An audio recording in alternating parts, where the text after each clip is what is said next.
Presence of a quorum, and this meeting has been duly called, and notice for the meeting it has been given for the time and manner required by law. And we are ready for information items. Dr. Dupree. Thank you, Mrs. James. Yes, we have 3 items this evening. 2 are finance-related and 1 is construction-related. We're going to begin with just an overview of our quarterly finance report, and then Steve will move into kind of a 2014-15 fiscal year update and a look out at the 15-16 budget. So I'll turn it over to Steve Bassett and Dina Edgar.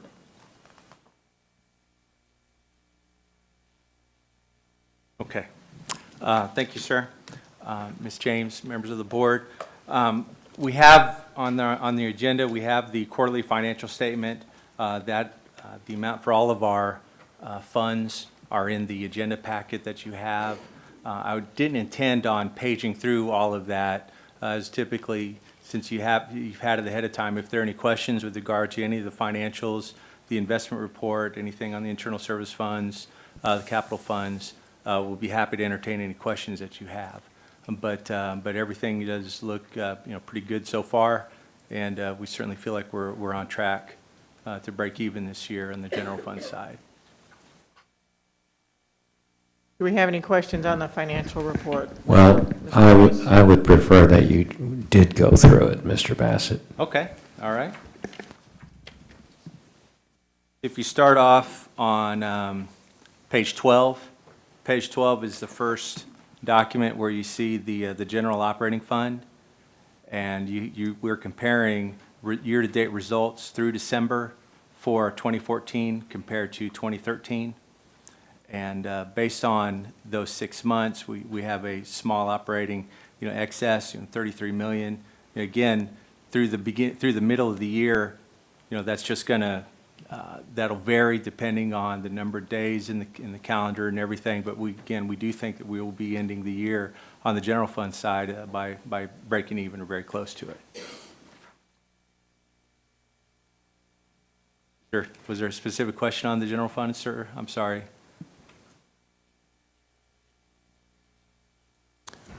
I left my iPad in the other room, but Okay. it's a $560 million budget. Yes, so sir. I would prefer that we go through it a little bit. I don't have it in front of me, Okay. so I'm just going to make some notes. It's hard to read that budget in advance. Okay, thank you. So, Mr. Rice, Thank you. I think what he's talking about right now is the quarterly financial report. And then next, talking about the quarterly financial report, and then next he's going to talk about the budget part. Okay. Is that all right? Thank you. But yes, I mean, our adjusted budget right now is at the 556 million, total. It's just for the general fund. That's not accounting the child nutrition fund, which is a separate page in here, as well as the debt service fund. So I noticed on the child nutrition fund budget, there were a couple of notes made, but I didn't see the definitions of those. Were they the same as on the general fund budget, or were they different notations? They are actually different notations. I think what that's supposed to mention is that you have the, I know that we have the actual loss this year slated, and that's it's on purpose. It's because of the remodeling, that was done, and those additional expenditures. Let's see.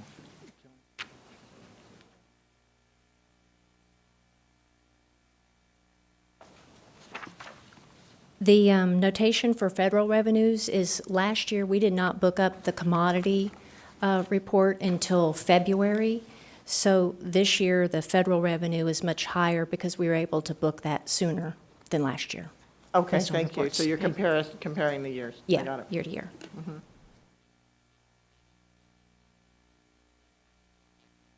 Anything else on any of those funds? Do we have any questions on any of the rest of the investment report? All right, so I think we might be ready to move on to Okay. the budget. All right. Of course, you can send your questions in if you come up with something later. Absolutely. Okay. All right, this is going to be the first of several budget presentations as we progress through the year. As you know, we need to adopt a budget in June, and so we'll get started here in February.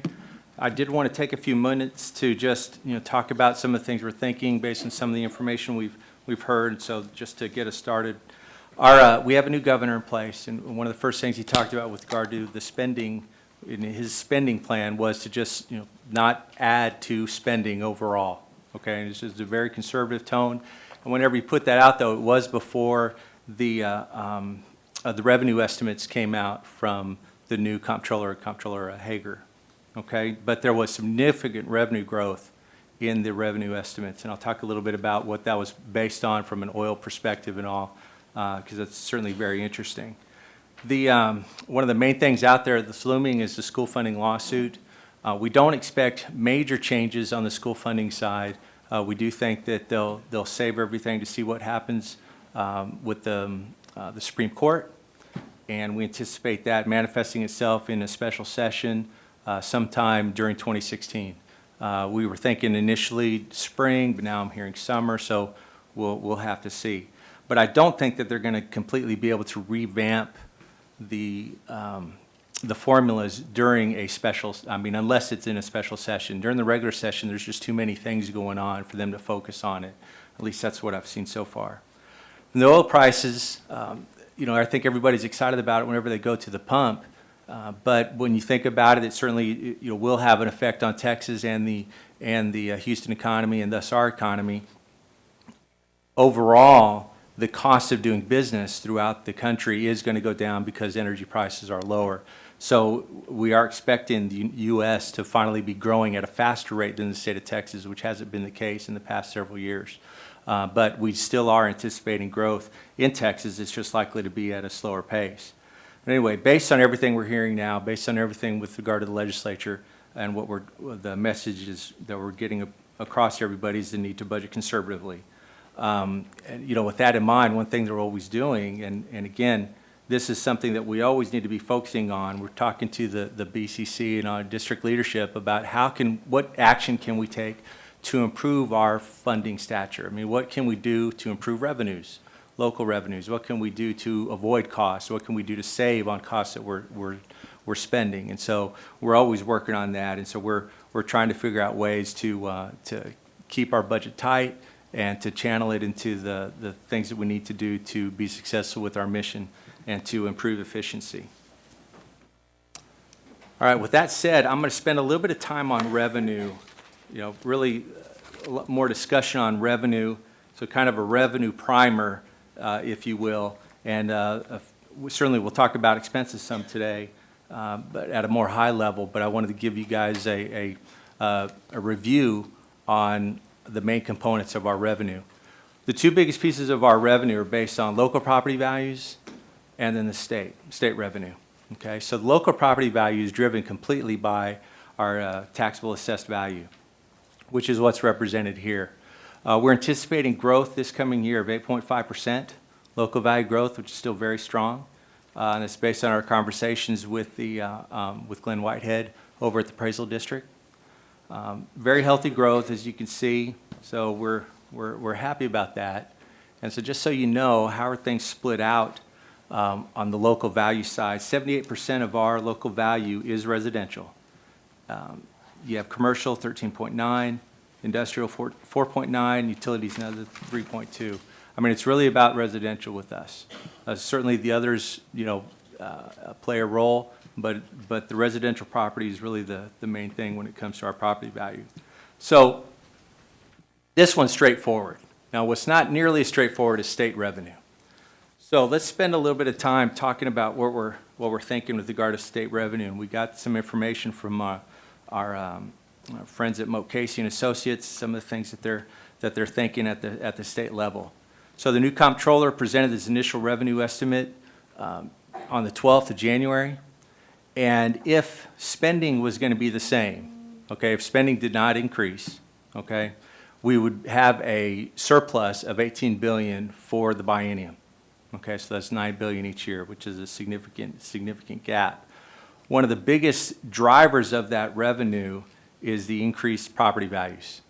Okay, I mean, the property values the property value growth that we have at our districts across the state definitely affect the revenue estimates. Okay, at the time, they estimated the price of crude at $64.50 for 2016, $69.27 for 2017. I looked on Bloomberg today. The Brent price was 58.44, which is an increase from where it's been recently. I mean, we'll see how it changes, but it is coming in less than those current estimates. Again, the revenue estimates could be modified at any time. I don't anticipate them doing anything anytime soon, especially since it is ticking back up right now. But it is definitely something worth keeping our eye on. So you can see some of the other assumptions that are being made by the comptroller. The biennial growth of sales tax is 8.9%. Again, there is more spending typically when folks are spending less on gas. They have more money in their pocket. They are spending in other ways. The biennium growth for this past 14-15 is at 12.1, so they're expecting a little bit of a slowdown. Natural gas down a little bit, 8%. Oil down 14.3. Motor vehicle sales up. Franchise tax down 1.6. You can see the projections for property values, and these weren't updated by the comptroller. These are Combs projections, 5.71 for 15 and 5.3 for 2016. The rainy day fund, of course, it takes 2/3 vote in each house to allocate from the rainy day fund, but it's estimating to be at $8.5 billion at the end of the current biennium and $11 billion at the end of 2017. Okay, and that's after some of the planned transfers to transportation. So the rainy day fund is certainly healthy, but there certainly has been a reluctance to use that. But I think it is a good safety net, from a statewide perspective if things do go south. So let me spend a little bit of time talking to you about state revenue sources. So what are the main things coming into the state? I mean, how does the state, how does it collect its funds? Two biggest pieces, federal funds, 35.5%, sales taxes, 26.2%. Other receipts is 16. You can see, I mean, those are definitely the main drivers. One thing there's been a lot of discussion about is the franchise tax and, what would happen with the franchise tax if it was reduced or if it went away. Franchise tax makes up 4.5% of the total budget. Okay, so I mean, if there's a reduction in franchise taxes, I mean, that does affect the whole pie. It does affect the state economy. But in terms of if that whole amount was reduced, there's certainly enough room within that surplus of $18 billion to absorb that full amount of close to $5 billion over the biennium. So you can see some of the major sources. How the state spends its money is another story. There's three main components. In the red, you have Health and Human Services, which is just under 37%. We're right at 37% agencies of education, but that also includes all of higher education as well. It's not just K-12, it includes all of the universities and such. So, I mean, those are kind of the big two, and the other one of the big three is a business and economic development, of which transportation is the biggest piece of that, and that's 13.1%. So those three components make up the biggest piece, and there's really where the competing demands are whenever you're looking at potential state revenue that could be spent. Everybody has their hand out, as you know. All right, so this is what we're thinking, and I do think it's really telling here. If we stick with the current formulas and all, the appropriations for schools will decline significantly because of the high property value growth. And I don't think that that's the position that the state wants to be in as they're going into the Supreme Court. If you have that decline, it certainly doesn't make their case much stronger. It certainly does emphasize the state's reliance on property taxes to fuel our funding structure. Okay, and so if there was improvements without increased state costs, it would be just like 2013, which they did have more funding, but because of the property value growth, it would be cheaper. And like we said, there's still quite a bit of room under the spending limit. There's lots of money available, but we are expecting some amount of tax relief. So it's just going to be interesting to see the balance between some of the spending increases that I think we can expect versus some of the tax relief that I do think we can expect some of that as well.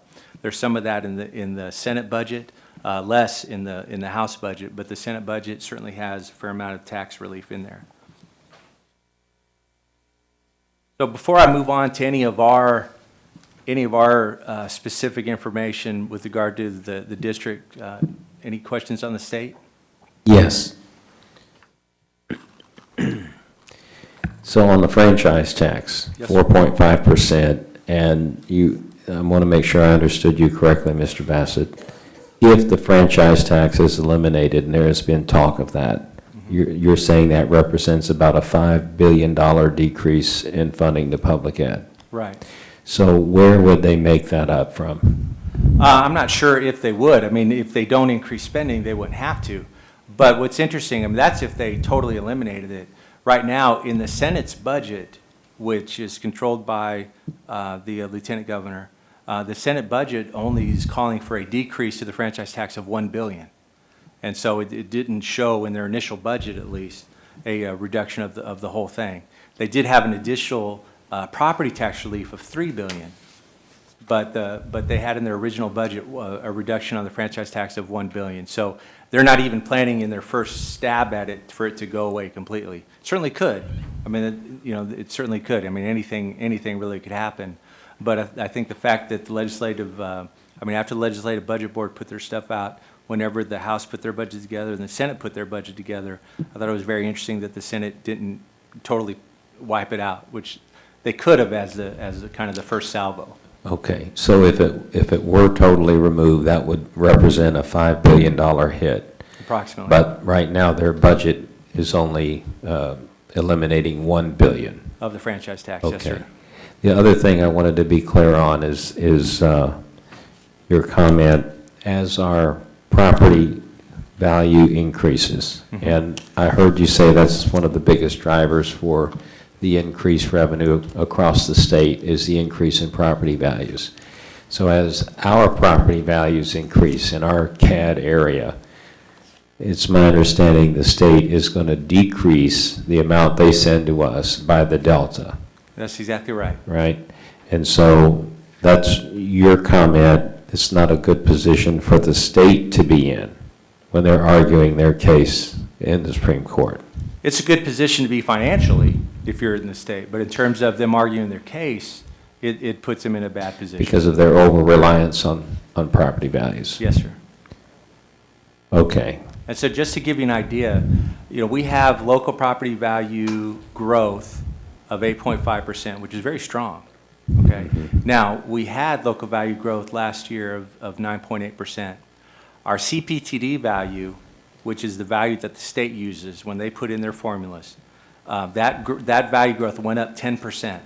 So if we had no new enrollment, let's assume we had no new kids. I mean, we do have new kids coming to the district, but if we had no new enrollment, because our local value growth was at a rate lesser this year than the prior year, and the state is catching up, we would actually, if everything else was kept equal, we would actually have 6.6 million less in revenue.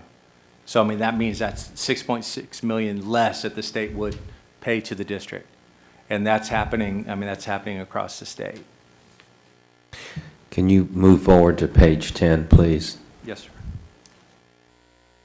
So help me understand your last two bullet items. Significant formula improvement without increased state cost is a rerun of 2013, just cheaper.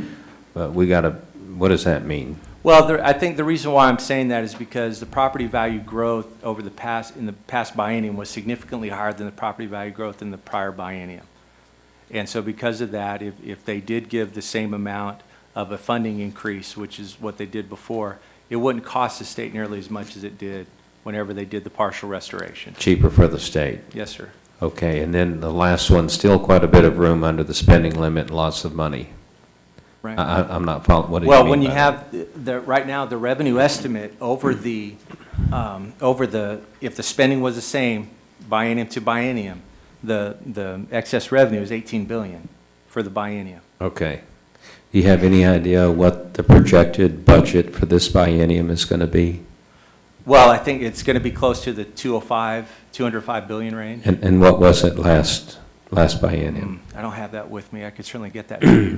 So 205, excuse me, if it's 205, that's 102 billion per year. Yes, sir. Okay. Last thing, on the expenditures, education, public ed and higher ed's 37% of the budget, and health and human services is almost 37%. Right. Do you anticipate health and human services increasing to a greater amount in this biennium I budget? do think that, yes, it will be at a higher percentage because of the Medicaid pressure that they're under. Do you have any feel for? No, I don't. I mean, I'd be crystal ball, if I knew that one. But I do know, I mean, everybody has their hand out, and because, I think 37% is based on the property values as is. I think what you'll see is that, once the dust settles, that percentage will be lower in comparison to health and human services, but I don't think it'll be significantly lower. If the formulas don't change drastically, depending on the property value growth, you could see a delta in the next biennium of about 5%. But that's just conjecture. All right, thank you.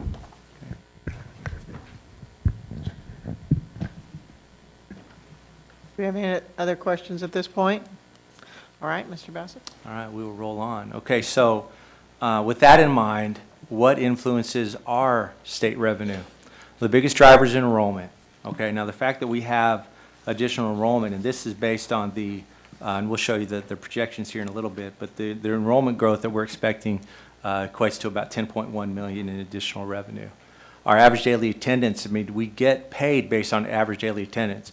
We have to set up our expenditures based on enrollment, but we get paid based on average daily attendance. And so as ADA increases, so does our revenue. The special services and the weights, all of our special populations have different fundings. For example, the career and tech students, those are 1.3.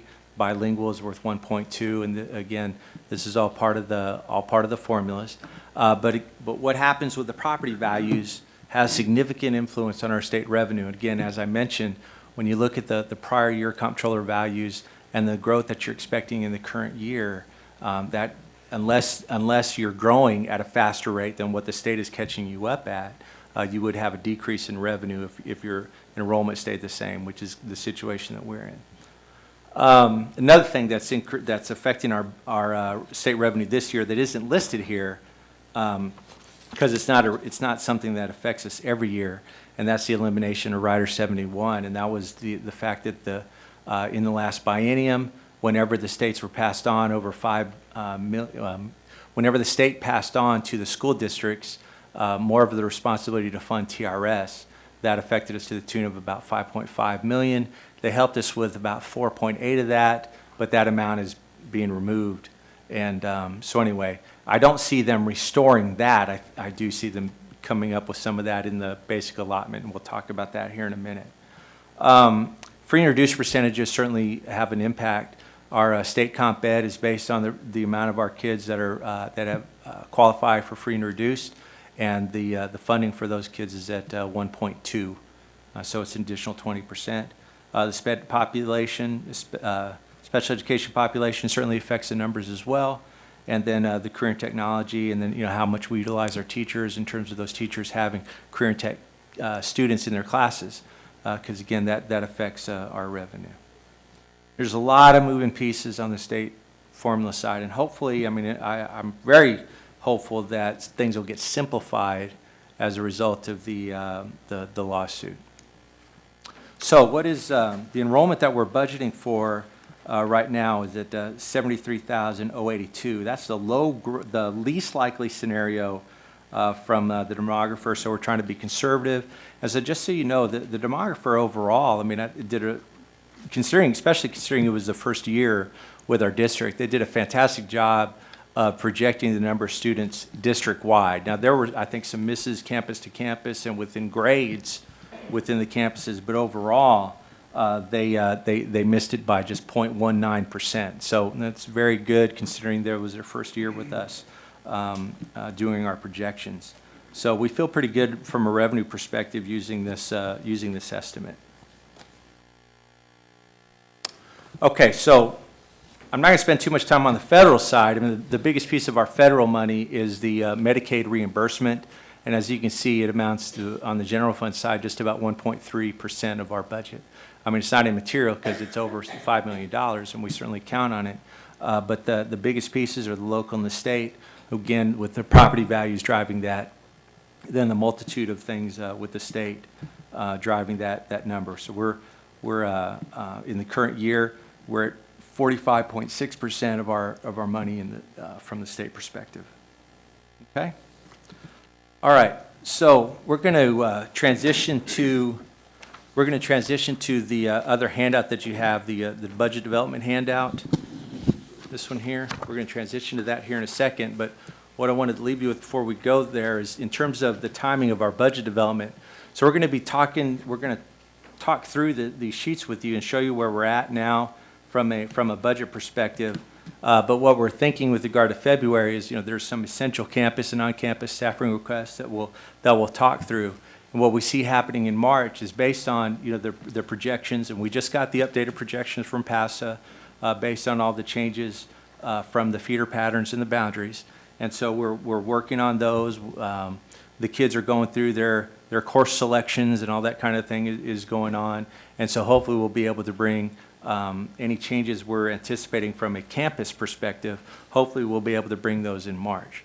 And then just depending on what happens from a state perspective, we'll be bringing our compensation plan to you in May, June at the latest, and hopefully in May, and then potentially other requests depending on how the session is progressing. Okay, so I'm going to walk you through this here. Do you have this? I think so. Okay. All right.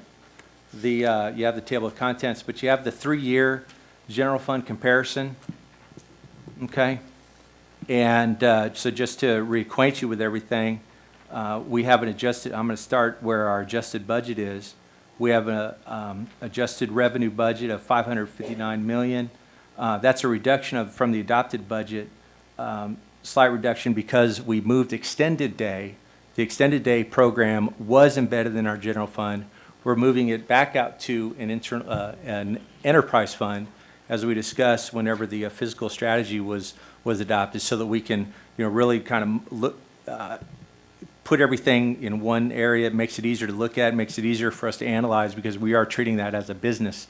It is a revenue generating business, and so we remove that from the revenue side. And we also remove that from the expenditure side. But then we did add a significant amount on the prior year rollovers of $9 million. And so that's why we have an adjusted budget that's on the deficit side. When you look at our projected actuals for 2015, even with those POs, what we want to try to do is, okay, so we have some budget pressure to try to break even in the current year. We're hopeful that we'll still be able to, break even. My goal is to try to bring that to as close to zero as possible in the current year, just so that we're breaking even. We're still well within our fund balance projections and our targets, as stated through board policy with regard to 3 months of operating fund balance, and so we're in good shape overall. But you can see some of the notes there. So we anticipate breaking even in 2014-15. So in terms of 15-16. The biggest changes going on here, and this is a lot of moving parts. On the local side, you can see, and I'm talking about revenue, growth of $327 million, and so that really is based on our additional property value increase and the tax collections associated with that. And so you can see a decrease in state revenue overall from the 247 to the 234.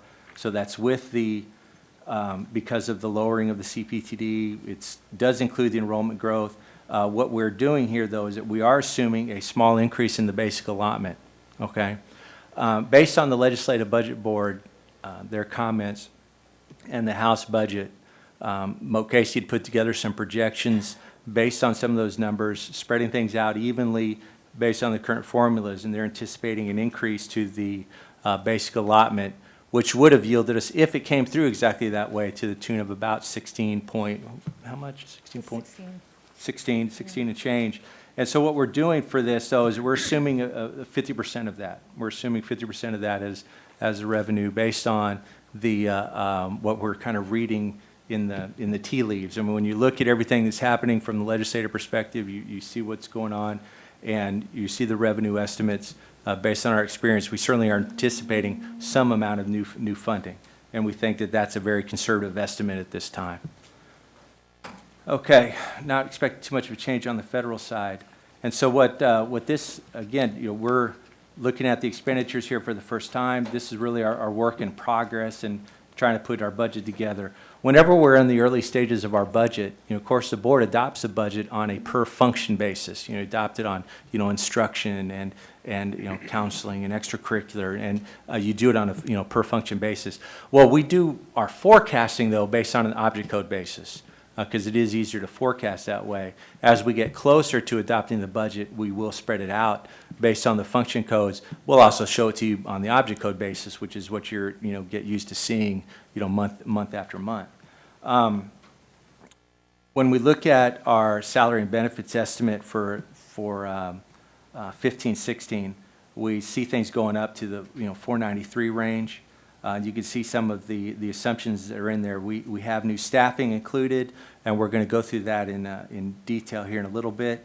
And we're also in this one assuming a estimated salary increase of about 2%. We're also including, we have additional monies built into the budget because of the transportation changes. If we're going to be grandfathering our kids on for the feeder patterns, there's additional costs associated with that. And then we are working to reduce our other expenditures to become as efficient as possible. So right now, with everything that we have, again, this next time you see these numbers in March, I mean, we'll be updating. We'll be touching base with the appraisal district again, and we're going to be looking at these things and scrubbing the budget pretty much every month.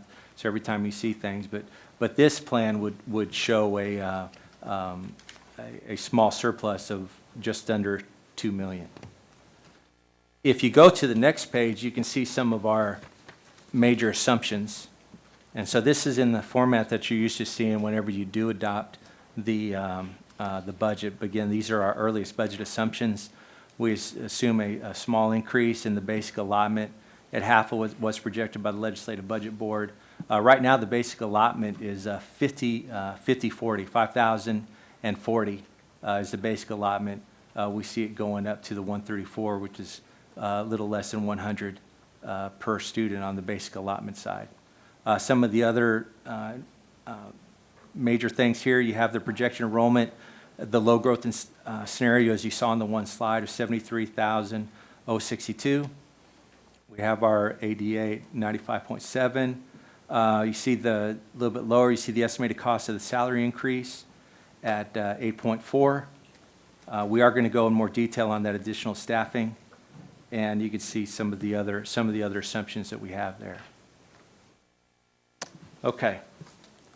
So then let's talk about the. I'm on page 3 now, and so there's the two biggest chunks of the staffing that we're recommending for the board to approve next week. We have all of what I call the fixed positions associated with opening an elementary school. There's about 12 of them. You can see them there. You go from the principal all the way down to the custodians. And so, that's the basics. Will there be more staff there? Obviously. I mean, with this isn't counting the teachers. We're going to wait to see what happens because there'll mostly be movement, from the other campuses. But these are the fix, and we know we need to get these in place. Also, you've been briefed in the past on what we're looking at from a career and tech perspective to implement the beginnings of our career pathways. Okay. And so that's 32 teachers for a total of campus-based staffing of 44 at this time, to the tune of just under $2.7 million. Are there any questions on these or any of the other stuff I've gone over so far? Mrs. Tassan? So these positions that we're looking at, is this just like an initial, what we're looking at for the opening of elementary 46 and for high schools? Will there be additional staffing positions that'll be brought to us and built into the budget, I assume? Yes, in the March timeframe, I mean, right now, it's too early for us to know because, the feeder patterns changed. PASA, took a look at that. I mean, we're not expecting our total student counts to change, but where they're at what campuses and at what grade levels, they spent some time working on. We just recently got that, I mean, just at the end of this past week. So it's gonna take some time for us to put it through. One open item on there is really bilingual. We're still trying to work with them on the bilingual assumptions, and so there's a lot of open items. And so I'm hopeful we'll be able to bring information in March. But I will tell you overall, I'm not expecting a big increase in teachers, even though we have enrollment growth. And the reason why is because overall, the way we're staffed right now, we are a bit overstaffed. Because based on our staffing guidelines, whenever they miss projections at a campus or at a grade level, we did add teachers. But when there were negatives elsewhere, we didn't pull teachers. Okay, and so, we did add teachers at the beginning of the year to reduce the number of class size waivers, that we would have. And so overall, I'm not expecting a big increase. We do have built into these numbers an increase of just, 7.5 teachers. But, we'll certainly have to wait and see how the numbers shake out. And that's in addition to the career and tech ones that we have listed. Okay, good, thank you. Okay, all right.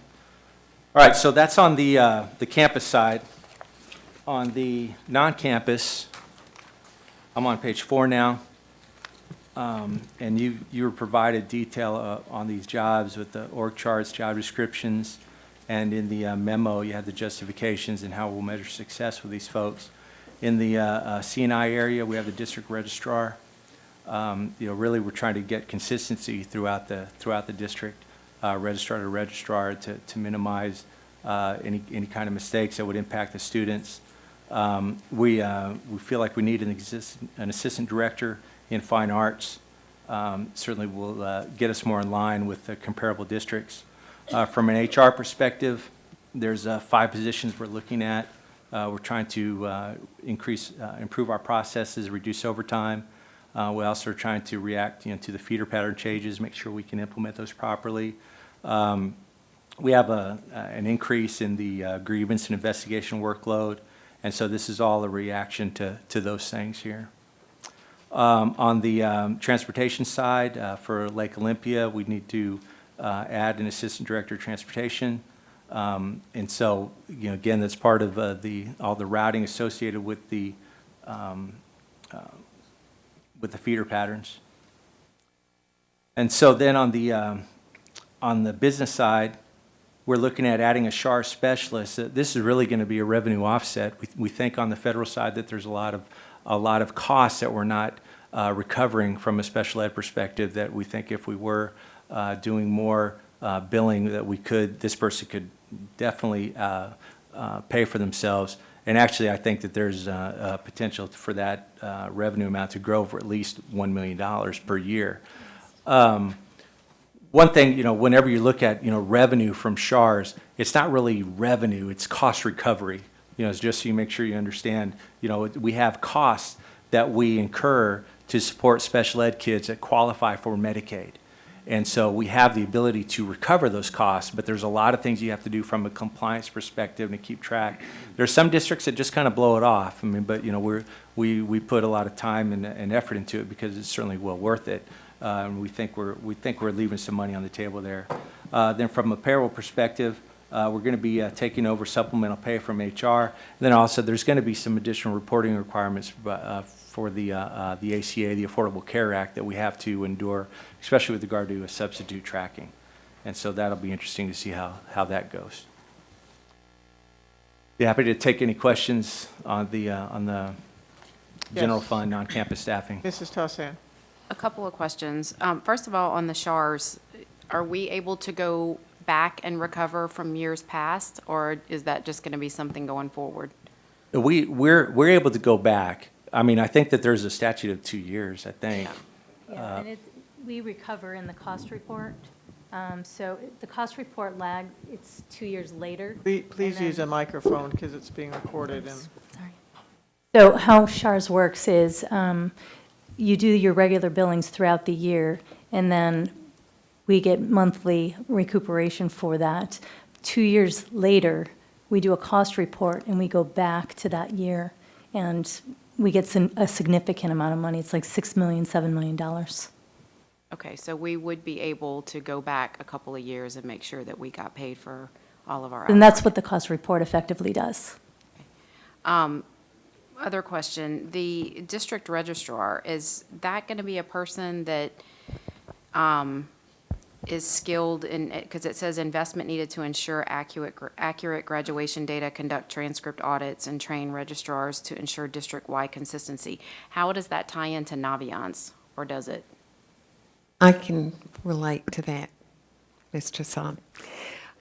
We have had several campuses, and typically it is our campuses where we have the most staff turnover, where we have had significant transcript errors, such as students taking a course that they've already taken, and that's not caught on a transcript. We also have numerous transcripts within our school system, within one school. So then the auditing of those transcripts becomes more complex. Our goal is to have someone who goes and provides not only training sessions, but embedded professional development on the site to help make sure that new registrars have good systems, and to also do periodic, unannounced and announced audits of transcripts so that we can ensure that we are sustaining that improvement so that graduates know, or prospective graduates know exactly where they stand.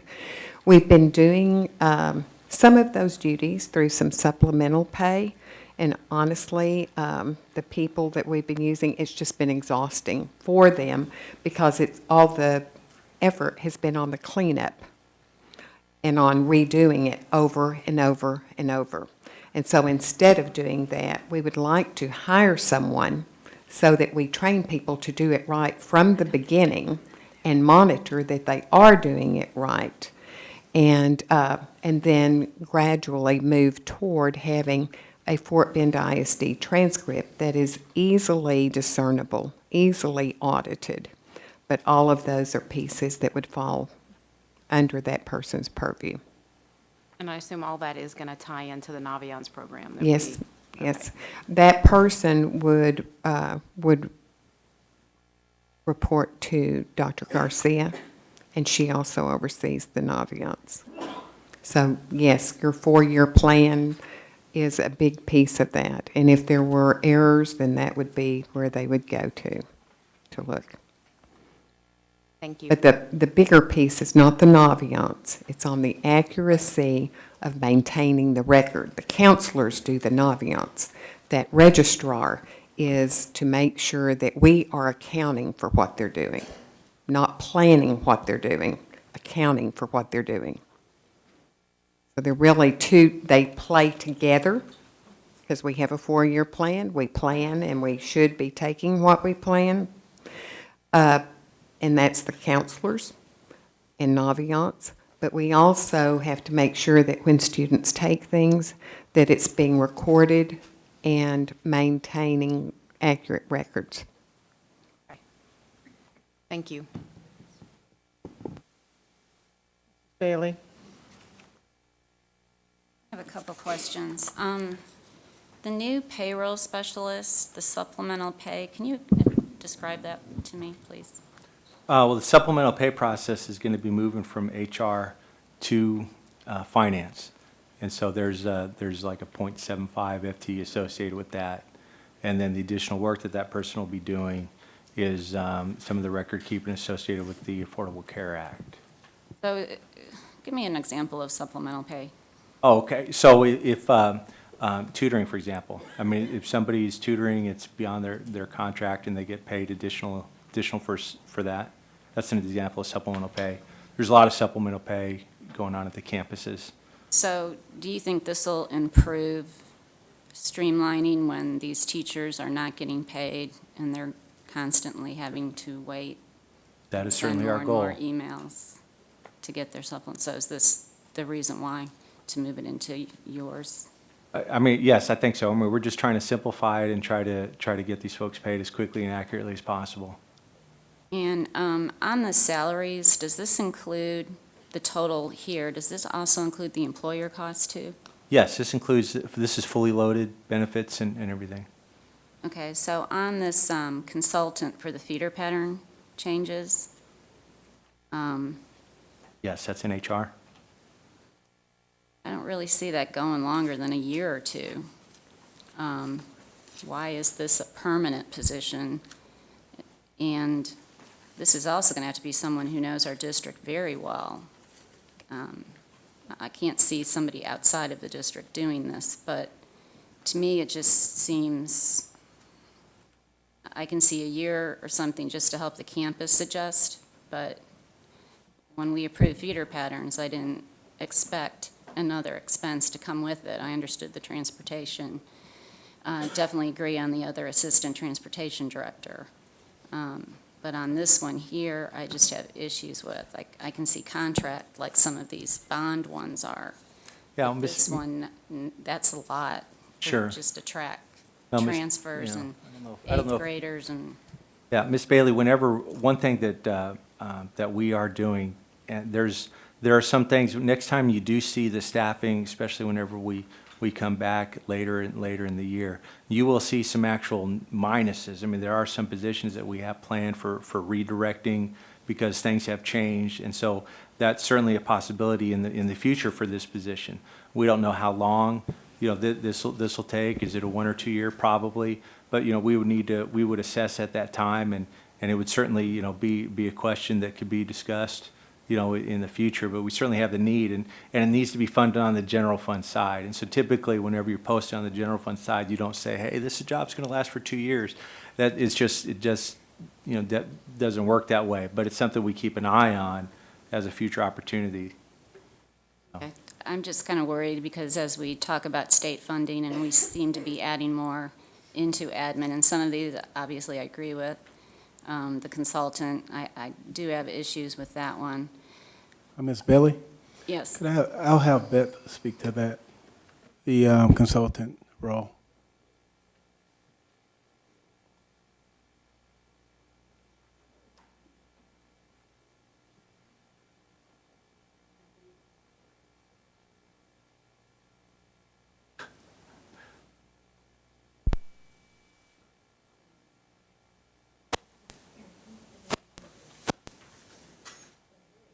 Green light, thank you. The consultant position would help to provide support, certainly during the implementation, the transition time. There are also other aspects needed within human resources to support the entirety of strategic planning across the district, which I'm hopeful and anticipating that the consultant will also be able to support. But in the near time, the implementation of the feeder patterns and continuing to work and help to support our work, excuse me, my work in gathering all the stakeholders across the district to make sure it is seamless for students and for teachers as we move forward for the new school year. Okay, I understand for the first year, but again, I don't see this position permanent. And if it's for strategic planning, well, we don't even have one of those yet. So I have a question, though. I guess this is for Mr. Drew. On the fine arts helping teacher, when I was reading the description, it said it was more visual arts. So can you just kind of explain?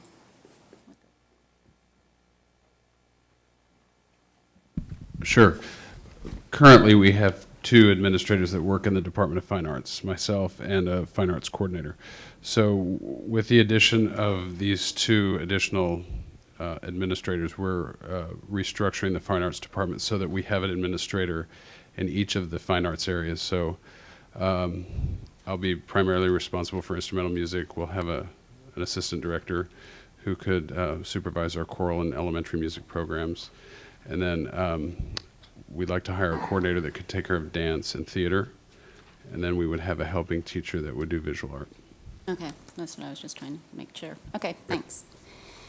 And then for my final question, I guess this will be for Mr. Bassett. I'm always glad to see campus help, but I'd also like to see some help for transportation. Is there any way we can put monitors on some of these buses to help the bus drivers out? Well, Have we thought certainly- about that? We can certainly look at that. Avoid some things. Okay. That's it. Thank you. Okay, we'll price that out. All right, Mr. Rosenthal.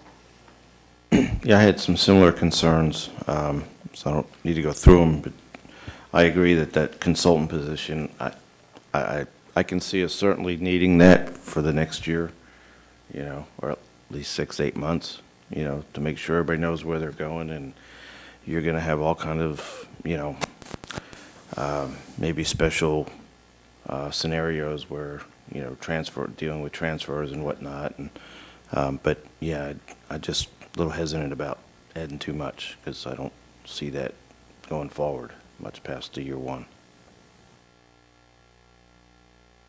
And thank you for this report. As usual, it's so much better than in the past. Thank you, sir. I had a lot of help. Can I comment on a consulting position? So if you look at, I think when I first started, one of the questions was, you know, Kermit, I think you need to hire in your organization. And as a new person coming from an organization that ran very lean, the last thing I want to do is hire way too many people. So over the last year and a half, I've had an opportunity to assess our operations. I've assessed teacher development, leadership development, succession planning, and our operational systems. And based on what I've seen and all the information I've gathered with my team and then from my stakeholders, these positions would definitely be fully utilized. Not just 100%, but 120%. Even though this is I think in the information here, it's very short term, but there's a longer term strategy that will grow this position and really help with the succession strategy and our onboarding strategy.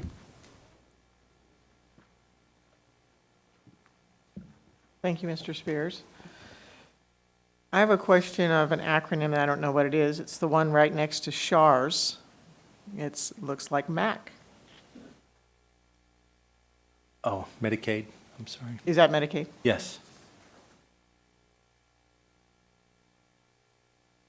Significantly less revenues than SHARS, but they go hand in hand. All Two right. different pockets of money. Okay. Thank you. And did I also hear you say that with the payroll specialist, there'd be about 3/4 time on the supplemental pay piece and 1/4 time affordable care Right, I paperwork? mean, we're anticipating some workload associated with the Affordable Care Act because we're going to have to be keeping track of the substitutes. We're still looking at a way to do that, but if we have subs that are averaging over 30 hours, we're going to have to, you know, offer them benefits, and there's issues with the compliance, and anyway, so we're anticipating some workload because of that. Okay, and do you expect that to be steady, or do you expect that workload to increase over the next few years? Or do I you- it's hard anticipate it to tell? be, well, I mean, unless it gets repealed anytime soon, I mean, I expect it to increase, but I mean, it's really hard to tell. But I certainly think that we'll be able to give the board, you know, an update on how the Affordable Care Act is going to be impacting us in the future.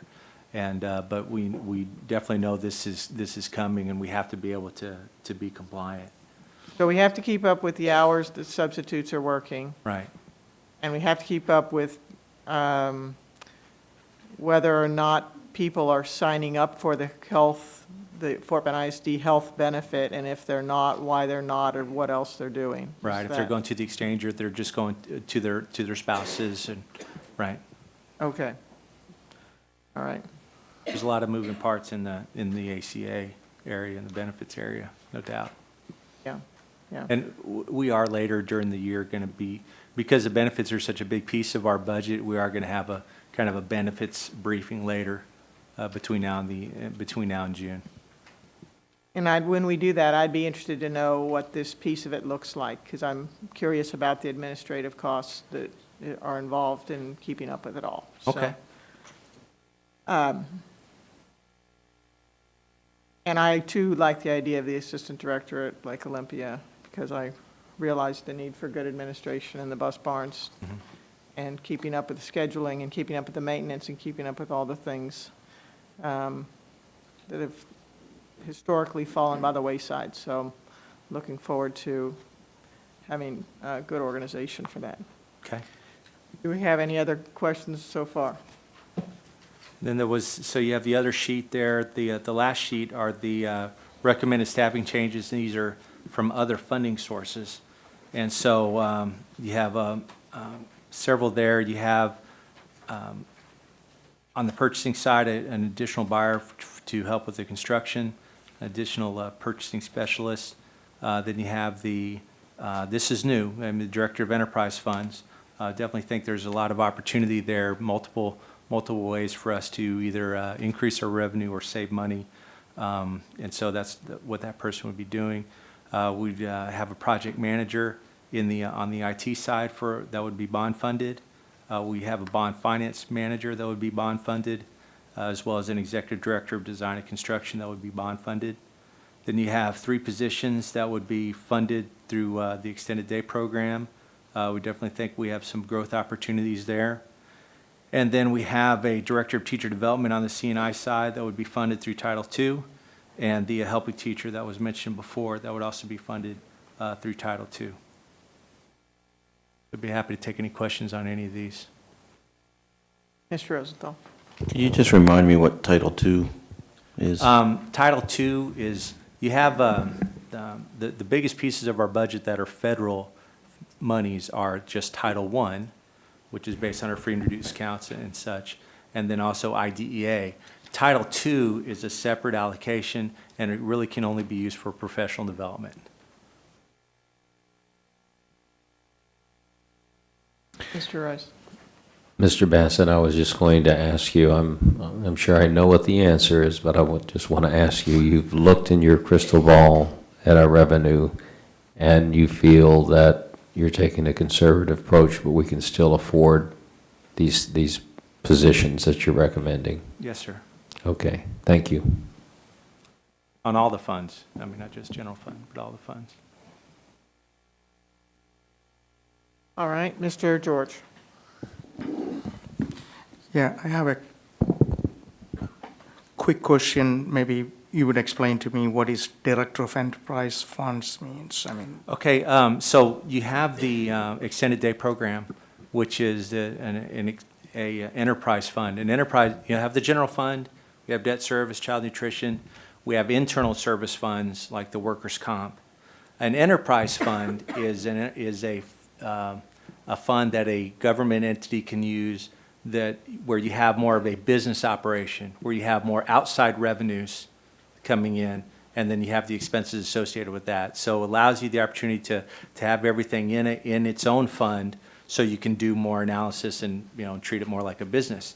And so there's, besides doing more on the extended day program, and we have waiting lists and all kinds of things, but besides doing more there's I think other opportunities with regard to pursuing more on the facility rentals, pursuing more on advertising, lease, the selling of our leasing of our cell towers. I mean, there's a number of revenue opportunities out there that we just staff that's in place right now just doesn't have the time to focus on. And so the goal is to bring somebody in that just has a business-minded focus that would really pursue as much of this as we could. so a follow-up question is, you mentioned there is other opportunities where this individual can be involved in. Is that going to be part of the job description? So, Oh, yes, yeah, and you have the job description, but there's definitely a lot of components that person will be doing. And so, I mean, one example, there's always folks coming to our athletic director for advertising. They want to do this or that. I mean, they saw what we did with Methodist, and so, and Phil's got his hands full enough, as it is, And so the goal is to get this person included into them, and so they'll be working closely with Phil to find out, who all is interested, to do the research on what other districts are getting, for their scoreboard advertising or any of these other things, and to really kind of push the envelope to make sure we're maximizing the use of our assets. Thank you. Do we have any other questions? Very well, thank you, Mr. Bassett and Ms. Edgar. If just in total, you can see those amounts there, for all funds is 4.3. And so just so you can see where we're going, I want to spend just a moment talking about our budget process. It's definitely a collaborative process. We spoke about the BCC last year and the role that they played. And so we're going through the exact same process. We had a very good meeting with them last week. We're going to be meeting again in March, talking to them about some of our revenue opportunities and reduction opportunities. And so they use them to help generate ideas and set priorities and to get an idea from them on what is feasible and what's not feasible. We're going to have the same kind of exercises that we do with the BCC. We do with the principals and directors. We have something planned for that this coming Thursday. We also run some of our ideas past the teacher forum. We can't get them together as often. And then we also have the benefits committee. Just so you know, one of the things we've challenged the benefits committee, I think we've made a lot of progress on the health fund side, and I think it's looking very good for us to not have a premium increase going into next year. And so I'm telling this group, what I want us to concentrate on is how do we not have a premium increase in 2017. And so that's really what we're trying to focus on, and I've challenged that committee to really be focusing on ways to do that. And I'll be very excited if that could be the case. So next week, we'll ask for approval of the critical staffing recommendations that we've gone over. At the March board workshop, we'll talk a little bit about compensation, some of our ideas, and we're not going to be asking for approval, but we'll talk to you about where we think we might be headed. And then if there are additional staffing changes based on our projections, hopefully we'll be able to talk about it then, and with potential approval for the campus positions, additional ones in March at the end at the regular board meeting. Then in April, we'll have more legislative update. From an HR perspective, we'll review contract recommendations, and we'll have our initial discussion on some of the non-staffing enhancements. Are there some things that we need to add to our budget that aren't staffing related? So we'll be talking about that. We'll also be giving you a debt service update. I mean, there's a lot going on the debt service side. Earlier that month, we'll be briefing the Bond Oversight Committee again, and so I'll update you on what's going on from a bond perspective during that debt service update. But again, the number to remember is 30 pennies. I mean, that's our number. So anyway, I feel good about that. And then we have the regular board meeting on the 20th. That's where you'll have the approval of the contract recommendations. Then the board workshop, May 11th. There'll be a lot going on there. That's where we'll talk about any additional staffing, depending on what's going on with the legislature. We'll be talking about compensation. This is kind of our catch-all meeting going into the rest of the budget. We will have you call, have a meeting where you can adopt the proposed tax rate, and so that we can actually publish. There's an action item that you'll have to take to say that we're going to adopt on this date, and then we're going to publish a tax rate. And so you'll take action for that. It doesn't bind us for anything. It just gives us the authority to put something out to the public. And then we'll, at the regular board meeting, we might have some action items, just depending on what happens from the legislature's perspective. And then we'll have another workshop in June 1st to wrap everything up, and that'll be the public hearing. And then we'll have the budget adoption in June 15th. Now, if we have a situation where nothing happens between now and that time from a legislative perspective, we can still adopt a budget, because we need to, and that's okay. And then we can come with an amendment in August or September. I mean, I've seen that happen. We'll just keep you informed with how things are going as we progress. Any other questions? All right, I guess. Question? Okay. All right. Thank you, Mr. Bassett. Thank you for that presentation. All right, and our final report on the information items is Max Cleaver, our Chief Operations Officer, is going to provide an update on the construction of Elementary School 46. Thank you, Dr. Dupree. Board, on the screen and at your place, you have a very brief presentation for tonight. We're just going to talk about Elementary 46. I think the main talk point and takeaway from tonight is that the project is on schedule, and it's scheduled for substantial completion on July 23rd. That's just 1 month before school starts, and we'll talk about that here in just a second. We did have some rain delays, but despite those rain delays, we are on schedule. The architect reminded me that the construction manager has been working on weekends to get us there. Because it is, the substantial completion is just 1 month out from school starting, the contractor is working sort of on a proactive acceleration schedule to see what it would look like once we get dried in, to accelerate the construction to maybe gain a week or two. It would just be a little more comfortable to have more than four weeks to move in. And so that's what they're doing. We're on schedule, but we are proactively looking to see how we could get a little bit more ahead of schedule, if you will. We're also on track for the LEED certified designation, and I want to remind everyone this is our first LEED school, and for those that don't know, LEED stands for Leadership in Energy and Environmental Design, and sometimes in the papers you hear it called green buildings, and so this is the district's first green building. And I really have a better understanding and appreciation of the process. It's really, really quite amazing. Regarding budget, the guaranteed maximum price, or GMP, back in June was approved at just about $20.4 million, and to date we've billed about a quarter of that, just a little over $5 million. And then as far as our budget goes, the projected contract buyout savings currently has accrued to about $773,000.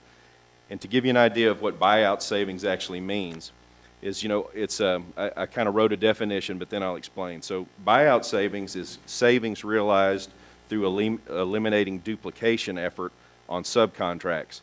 So a good example is on bid day, for instance, a roofer might put in his bid to put in a roof drain.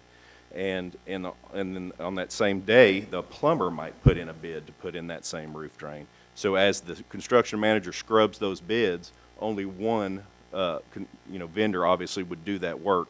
So as the bids are scrubbed, that's called buyout savings. So from the day the bids were open, we have realized $773,000 of buyout savings. Also included in GMP is a $500,000 owner's construction contingency, and to date we've spent about $52,000 on contingency. Those items, I don't have the exact details, but they were electrical in nature and also some casework, some furniture, some built-in furniture items. Sort of on the horizon on the project budget, the site does not have fiber optic connectivity, and the IT department is working on a couple of different scenarios on how to get fiber to the site. We can, as the budget lays now, we can afford that within the current budget, and so we'll be coming back with what that number looks like for fiber connectivity. If you were to go out to the site right now, you would see the green areas on the screen are concrete driveways. The orange area is the building itself, and then the gray areas are areas of concrete that just have not been placed yet. And it looks kind of funny, but they do that on purpose, and the reason they do that is so as they continue to build the building, they don't destroy something that they have put out there for us to use in the future. So those areas of concrete will be laid in the future. And then I have just a couple of photos. It was a little bit foggy this day, but you can see the steel's up, and we got the exterior sheathing going in. What you can't see behind that sheathing is some metal stud work is going in and some conduit work. There's another shot of the structural steel going up. More steel, and on the left side of the screen you can see some insulation board laying out. And then just the final elevation of the school. So again, it was a very quick report. Budget and schedule is the main driving factors, and I'd be happy to take any questions. Mr. Rice? Thank you. Mr. Cleaver, Mr. Bassett commented on ways to, excuse me, improve or look for savings and so forth. Has this project been registered with CenterPoint's SCORE program? Sir, I don't know, but I can find Okay. out. They have a program, it's called SCORE. Yes, sir. And if you submit the drawings to them, they'll review them. And if it meets their criteria, we'll get a rebate for designing an energy-efficient building. Okay. I will certainly find out.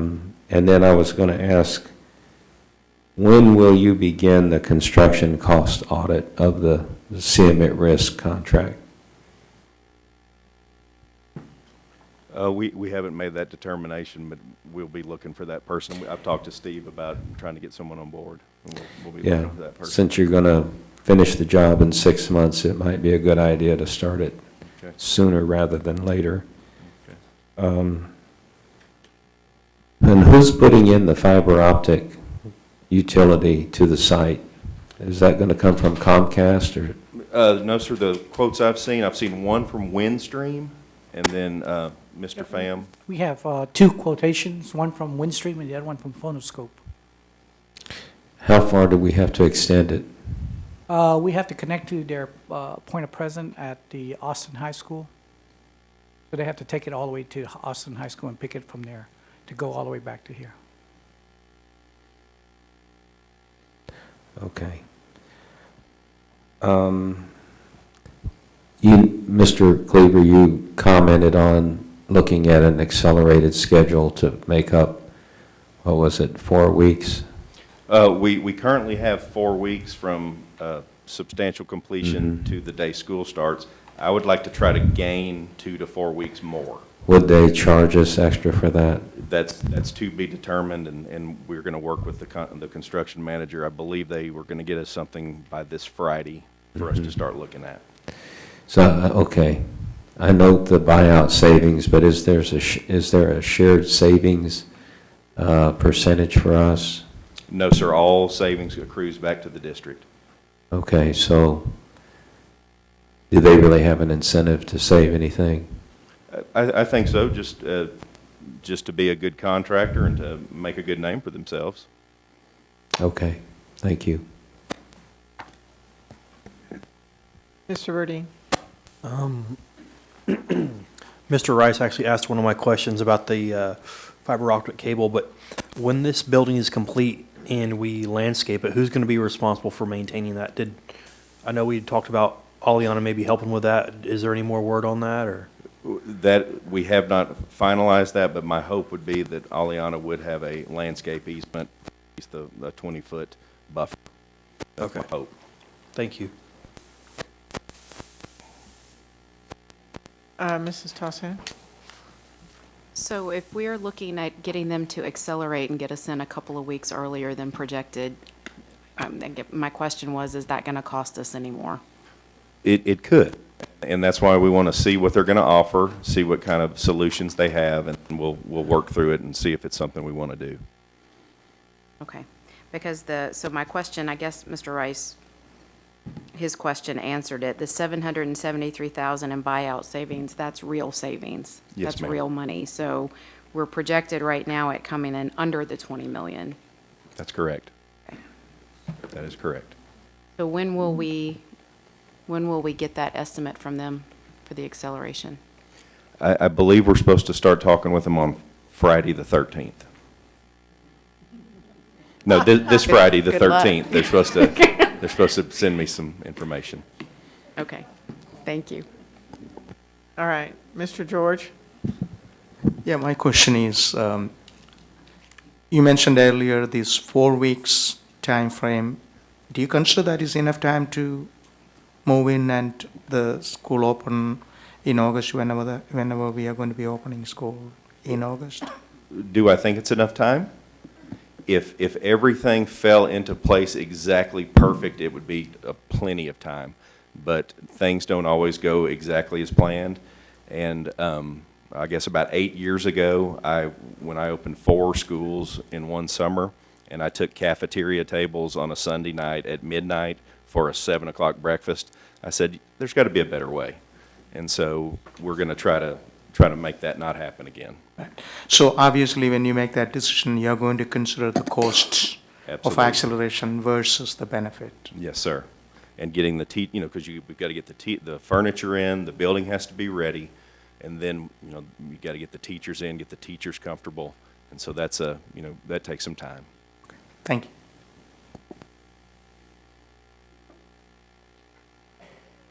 As part of this project, I recall that we talked about a commissioning agent. When does the commissioning process start?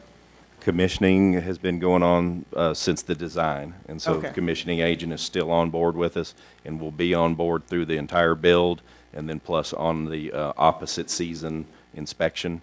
So if we, when you... What does that mean? I don't know what the So for opposite instance, season- this building will come on with air conditioning as the main mode of operation for the mechanical system.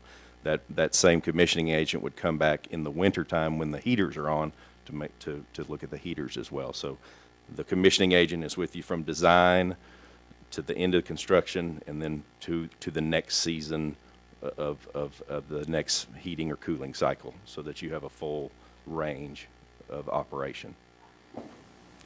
Thank you. Thanks for explaining that. Do we have any other questions?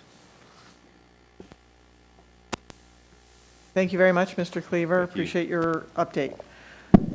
It's now time to convene in closed session under the Texas Open Meetings Act for the purpose of private consultation with the board's attorney for any or all subjects or matters authorized by law.